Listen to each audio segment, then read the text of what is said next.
Mandy and Mary's body was found in the office with blood literally covering all 360 of the room, everywhere. So they believe that there should have been shoe prints somewhere. With that amount of blood, there's no way that they don't have a shoe print.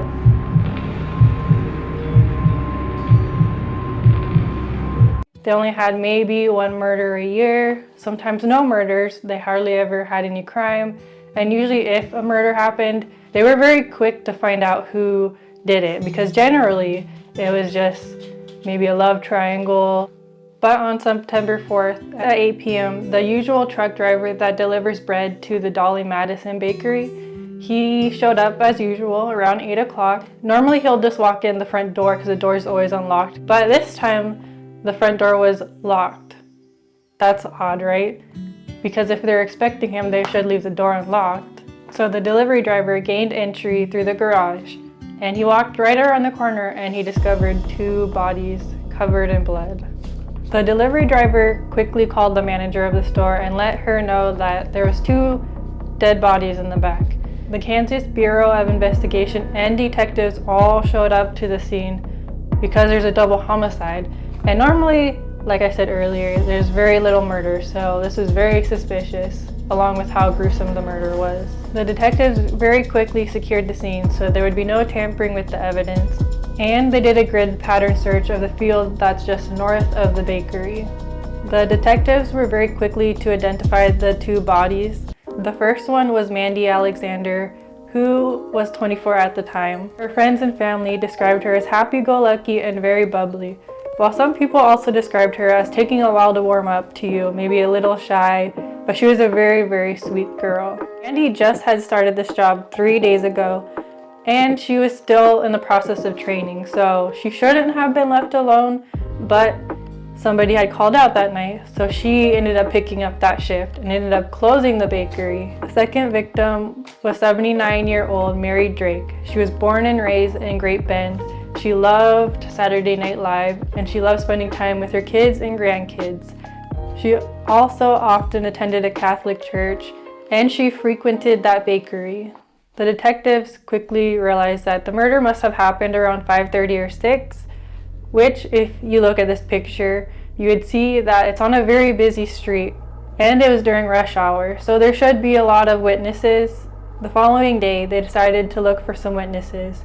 There's a local smoke shop that's right next door, so they decided maybe who was working around that time could have seen something. The person that was working in that smoke shop around the time of the murders was Amy Weinberg.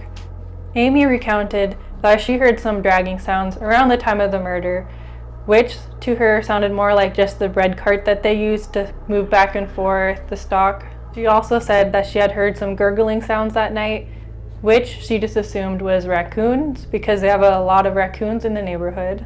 She brushed off these sounds because they weren't out of the ordinary, because like I said, they use bread carts to move the bread back and forth when they're stocking. They have a lot of raccoons. It could have been that. Looking back, she thought, well, maybe she thought it was out of the ordinary. Maybe she could have done something and the 2 lives could have been saved. Another witness, who is unidentified, was walking up to purchase something, and he noticed a man walking out of the shop with keys and locking the front door.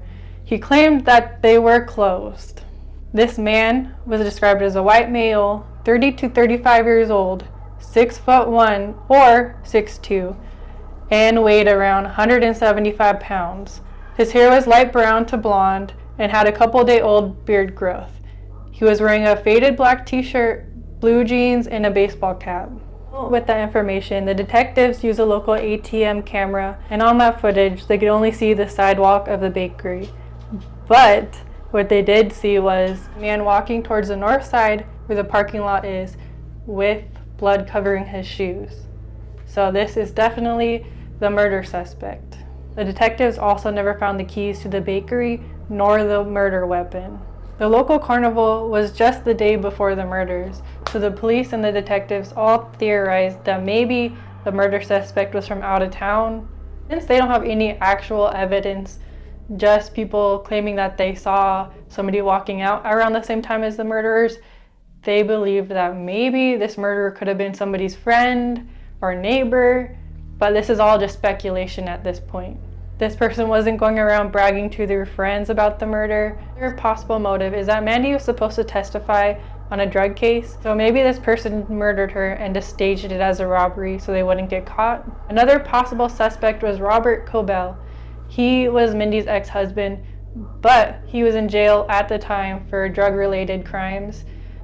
People speculated that he had something to do with it even though he was in jail, because Mandy was deathly afraid of him. Maybe he had his friends kill her and to set it up as a robbery also. Later, when the police released the sketch of the person of interest, an employee at a local motel recalled that a man fitting the description with light brown to blonde collar-length hair, he had checked in on September 4th, but when he checked out the next morning, that man had shaved his head. The front counter woman said that 2 people checked in at the same time and that one of the mans had an item that belonged to Mary and pretty much only belonged to her. It wasn't an item that everybody had. It was something special to her. They didn't recount of what the item was because they don't know if this information is released to the public. There is an image of a man posted in the newspaper looking just like the description of the suspect in the smoke shop just hours before the murder. This image and video was shown to the witness who saw the man locking up the bakery, and he said, "You need to find out who this is." The man in question saw the video and he quickly called the police because he didn't do this and he wanted them to know that he did not commit those murders. This man went to the police station and he took a polygraph, which he passed with flying colors. So they ended up dropping him off and he was no longer a suspect. This happened 5 years after the murder, so everybody was wondering, why is this evidence just now coming out 5 years? This video had been sitting in a box for years, nobody touching it, not until one of the family members requested to see. And you want to know what their response to that was, why it took 5 years? It's because they did not take the time to look through the whole entire tape. Really? A lot of people to this day still believe that Tim Moore was the one that murdered these 2 people, even though he was cleared by the police. On the Dolly Madison Bakery documentary, they got an interview with Tim Moore. He recounted the day of the murder and why he is innocent. Well, I rode my bike to the cigarette store or whatever. That was a daily place for me pretty much. You know, not every day, but 2 or 3 times a week. I would go in and get a pop and a pack of cigarettes. You know, it wasn't too far away from my house. My girlfriend at the time worked at Walmart. She was closing that night.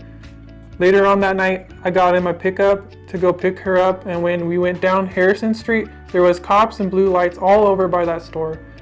We didn't find out until the next day what had happened. Then I ended up moving to North Plate later on. There was a new suspect a few years later named Dalton Richard Myers. His aunt had been the manager of the bakery in the 90s, and Dalton had also become a manager or some form of higher up around the time, so he knew all the ins and outs of the stores. He knew when they closed, like what their schedule was, when a good time to rob the store was even. There's this theory going around that he taught his friends how to rob the store, that the perfect time to rob is between the 2 shifts.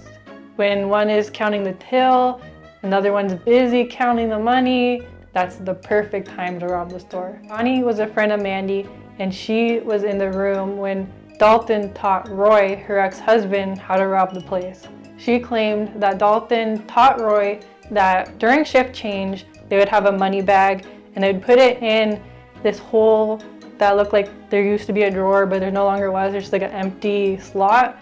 So during shift change, you'd come in and ask for an item that wasn't on the shelf. So they'd have to go back to go look for it for you. And while they're busy, you go take the money bag and run. Very easy. No witnesses. Nobody to know for sure that I was you, because for all I know, maybe somebody else came in the store at the time and stole it, and maybe you just no longer wanted the item, who knows. Roy, Connie's ex-husband, did rob the bakery on a Saturday around 1995. She claimed that it wasn't a large amount of money, like very petty cash, nothing you would ever rob a bank for, because why would you go to jail for like $50? That's not worth going to jail for. Digging deeper into police records, there was a police report stating a brown money bag containing $36 of rolled coins and a blue money bag containing miscellaneous currency, checks, and food stamps being stolen from the store on April 22nd, 1995 in the morning. So that does align up with what Connie is saying about the robbery. Also, looking back at records, you can see that this bakery is a target because in 94 and 95 it was robbed twice, again in 96, and then 2002 when the murders happened. That maybe this was another robbery, but it had gone wrong. So maybe Mandy had came back too soon, and Mary, maybe she had seen or witnessed something happen. So maybe the robber wanted to kill all the witnesses. So there's no witnesses, so they don't have to go to jail. Maybe Bakery also did not have a surveillance camera, which you would have thought they would have put one in after being robbed so many times. After 20 years, they don't have any more leads. They didn't find the murderer, so why they don't have a suspect by now? Well, there's a couple of reasons why. For one, when they secured the scene right after the murder, there was many people, many detectives walking in and out, over and over again. So really you're gonna be messing up the crime scene with all these extra footprints, all this dirt or dust coming in. Some of these detectives weren't even wearing gloves, so they're putting fingerprints all over places where they shouldn't have been. So since there was blood on the wall and the faucet, they took just the faucet. Instead of taking the whole entire sink for evidence, they took just the faucet. So what if maybe there's hair or something, like maybe arm hair? Because if he's washing his hands, it could have been something in the sink, but they didn't take that.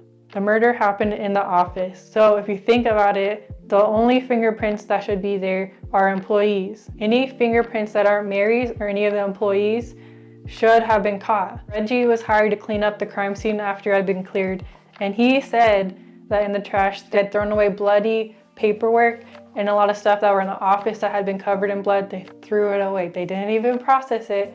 He also claimed that there's a cigarette pack that either belonged to Mary or Mandy that was like right when you walk into the store to the left on the table. They didn't take that either. That had been left there. Another evidence that was missed is once Mandy's car had been released for her mom to pick up after they searched it for multiple days. The sun was like blaring on Mandy's mom's face, so she pulled down the visor. She said an envelope fell out, and she opened it, and it was addressed from Mandy's ex-husband. And do you know what it said? It said that he knew that Mandy had a new boyfriend and that he was planning on killing him. There's another possible motive, possible evidence that had been missed. On September 6, 2022, at a press conference where they said they had new evidence. So why after 20 years are they just now coming forward? Many people believe they're just trying to save face since the documentary came out, and this case is getting more talked about. They claim that they found male DNA, but they haven't been able to pinpoint who it belongs to yet. And I just want to say I am very sorry to the families of Mandy and Mary. I hope we can find out who did this so you have closure. My goal is to put out at least one video a week of unsolved mysteries that are cold cases to help maybe find out who the murderer is. Because I'm sure some cold cases, after many years, they just get brushed under the rug and nobody's really thought about it except for the families who lost their loved ones. Maybe somebody will see this and think, oh, I remember something from then. Or maybe they're too afraid, or maybe somebody is threatening them to not say anything, and maybe they'll come forward and say something. And I just want to say thank you for watching this video. Please be sure to like and subscribe if you want to see more videos like this.